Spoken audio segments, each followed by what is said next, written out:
आज हम बात करेंगे भारत की नदियों पर, जिन्हें ना मोटे तौर पर दो ही हिस्सों में बांटा जा सकता है।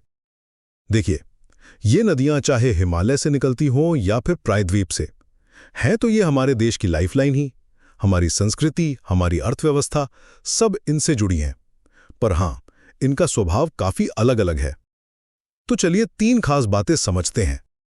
पहली बात, हिमालयी नदियां। अच्छा, ये वो हैं जो हिमालय से निकलती हैं और बर्फ पिघलने की वजह से ना इनमें साल भर पानी रहता है।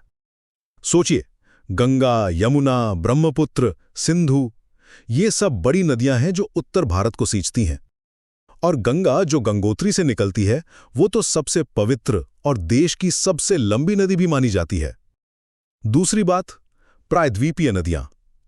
अब ये नदियां ज्यादातर बारिश पर निर्भर हैं, तो इनका पानी मौसम के हिसाब से कम ज्यादा होता रहता है। जैसे गोदावरी, जिसे दक्षिण की गंगा भी कहते हैं, फिर कृष्णा, कावेरी, महानदी, ये सब पूरब की तरफ बहकर बंगाल की खाड़ी में गिरती हैं। लेकिन यहां एक मजेदार बात है, नर्मदा और ताप्ती, ये दो बड़ी नदियां पश्चिम की ओर बहती हैं और अरब सागर में मिलती हैं। ये पॉइंट याद रखने जैसा है। और तीसरी बात, कुछ खास अंतर जो ध्यान देने वाले हैं। हिमालयी नदियां साल भर बहती हैं, जबकि प्रायद्वीपीय नदियां ज्यादातर मौसमी होती हैं। लंबाई में देखें तो गंगा सबसे आगे है, करीब 2525 किलोमीटर। उसके बाद दक्षिण भारत की नदियों में गोदावरी सबसे लंबी है, लगभग 1465 किलोमीटर।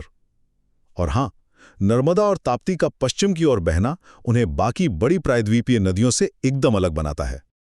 तो संक्षेप में, भारत की नदियां, चाहे वो हिमालय की सदाबहार हों या प्रायद्वीप की मौसमी, दोनों ही हमारे देश के लिए बेहद जरूरी हैं। सीखने का ये सिलसिला जारी रखने के लिए कीर्ति टेक को फॉलो या सब्सक्राइब करना ना भूलें।